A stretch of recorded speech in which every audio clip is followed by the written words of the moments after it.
एक दिन गौतम बुद्ध अपने शिष्यों के साथ एकदम शांत होकर बैठे हुए थे। उन्हें इस तरह से बैठे देखकर उनके शिष्य चिंता करने लगे कि कहीं वह अस्वस्थ तो नहीं है। तभी उनमें से एक शिष्य ने पूछा कि आज आप इस प्रकार मौन क्यों बैठे हैं, क्या हम शिष्यों से कोई गलती हो गई है? फिर अचानक उनमें से एक और शिष्य ने कहा, भगवान, क्या आप अस्वस्थ हैं? इस पर भी बुद्ध ने कुछ नहीं कहा और मौन रहे। किसी को कुछ भी समझ में नहीं आ रहा था। सभी ने सोचा कि बुद्ध को आखिर हो क्या गया है। तभी अचानक से एक हौंकता हुआ आदमी वहां पहुंचा। उसको बुद्ध के पास पहुंचने से पहले उनके शिष्यों ने उसे रोक लिया। शिष्यों के द्वारा रोकने पर वह आदमी जोर जोर से चिल्लाने लगा और बोला, गुरुजी, आप मुझे अंदर आने से रोक क्यों रहे हैं और मुझे अंदर आने की अनुमति क्यों नहीं मिल रही है? एक शिष्य ने कहा, हम तुम्हें गुरुजी की आज्ञा के बिना अंदर आने की अनुमति नहीं दे सकते हैं।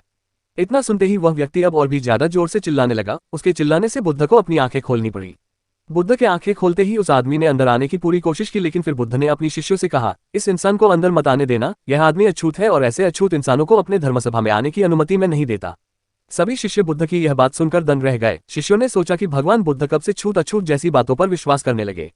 बुद्ध के कई शिष्यों ने उनसे पूछा, हमारे धर्म में तो जात पात का कोई भेद ही नहीं है, फिर वह अछूत कैसे हो गया? फिर बुद्ध ने समझाया, आज वह इंसान क्रोधित होकर यहाँ आया है और क्रोध से इंसान की एकाग्रता भंग हो जाती है। क्रोध में व्यक्ति मानसिक हिंसा कर बैठता है, इसलिए जब तक वह क्रोध में रहता है वो अछूत ही माना जाएगा। इसलिए उसे कुछ समय एकांत में ही रहना चाहिए।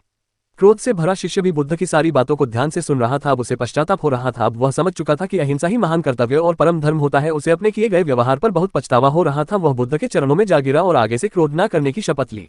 बुद्ध का यही मतलब था कि क्रोध में आदमी अनर्थ कर देता है, ऐसा कुछ कर देता है जो उसे नहीं करना चाहिए। हालांकि बाद में उसे अपने किए पर पछतावा होता है। असली मायने में देखा जाए तो क्रोधित व्यक्ति अछूत हो जाता है और ऐसे में उसे अकेला ही छोड़ देना चाहिए। क्रोध करने से तन, मन और धन तीनों का नुकसान होता है।